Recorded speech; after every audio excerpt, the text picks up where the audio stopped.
Today I am making John a healthy tuna fish sandwich for lunch, but I've made a few changes so that it's healthier than your average tuna between two slices of bread.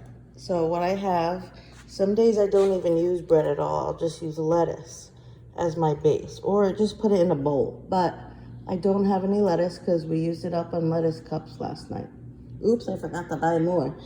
So I took one piece of the Ezekiel, the sprouted grain bread. Okay, so I just want to explain real quickly again about this bread, why the sprouted grain is so important. So the sprouted grain is actually not processed. Natural, no preservatives, which is why it's kept in the freezer too, by the way. But your body actually, when you eat processed foods, doesn't use as many calories to break it down in the body because it's already, in a sense, broken down. So when you eat foods that are natural without being processed, your body needs to use more effort, therefore more calories to break it down.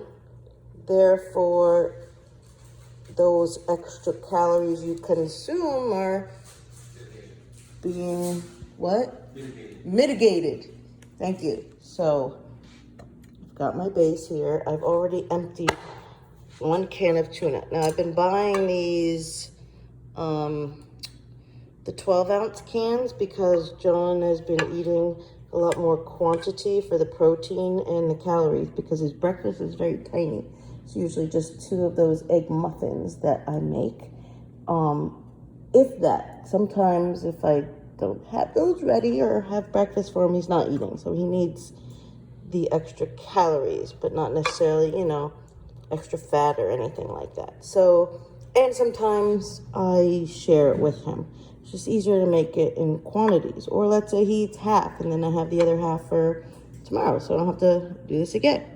So I'm going to put in, I've been buying these holy guacamole cups, although I think I'm not doing any favors as far as using the avocado versus mayo, because whatever they put in here that's not just the avocado has stuff in it to give it extra calories and extra fat. So it's taking away from just using regular avocado. So I'm going to start buying regular avocados and just smashing them. And I could probably, if I want to use it up and not have it turn, there are ways to keep an avocado, which I know not yet, so that if you don't use the whole thing, it doesn't turn. But if you want to just use the whole thing and then use it the next day, like make 2 cans perhaps, and use a whole avocado mushed up in it. Okay, so I'm going to do that. I'm going to mix it up after. So the next thing I'm going to put in, actually, which sounds strange, but it's actually really good, is my delicious homemade hummus, which I will record next time I make it because, oh my God, it's so good. But I'm going to put some hummus in because this is not going to be enough to moisten the tuna. Plus, the hummus is delicious and it's healthy. So we're gonna put some in and gives it flavor too. Probably just, 2 spoonfuls. Okay, let me mix that up. Okay, that mixed rather nicely actually. And this was a creamy batch of hummus, so it was the perfect amount of moisture. So there is no mayo in this tuna. Now, although the hummus is flavored with garlic, and actually John asked me to put horseradish in this batch. I don't quite taste it, but anyhow. And there is a little bit of salt, but the tuna is still tasting quite bland. So I'm going to put in some seasoning. Now, normally I might just do salt and pepper so I can control the salt intake. But I found even that can be bland. So I'm going to my go-to seasoning, which is the original Badia Complete Seasoning. This stuff is amazing. Oh my God, it just makes everything taste like gold that you put on it. It does have salt in it, so you do have don't add more salt, you know, because that would just, you don't need it. There's salt in it. If you maybe want to put pepper in or something, that's one thing. Okay, just can't mix it while I'm holding my phone.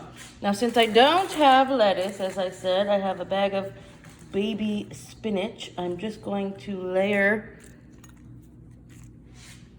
on the bottom because it'll give one extra nutrition. This is one of the superfoods. And just extra layer of something so it's not so boring. Even though it's not boring because it's got, my goodness, guacamole and hummus in it. That is totally not boring. All right, now I'm going to put the phone down and figure out a way to record these without holding my phone. I just don't want me to be in the videos while I'm doing it. Just don't. And I don't have a video recorder person. So let me put some on and I'll just show you what it looks like. Ta-da! Now I did add more complete seasoning because it wasn't quite enough. Always taste your food before you serve it. Now it does look like a good amount, I would say, right? I mean, if he's hungry, he can have more from the bowl, but now look, I have some extra that I can save for tomorrow to give him, or I can eat it, and that's my lunch. I frankly don't need the bread, so there you go. A simple tuna sandwich, and very healthy.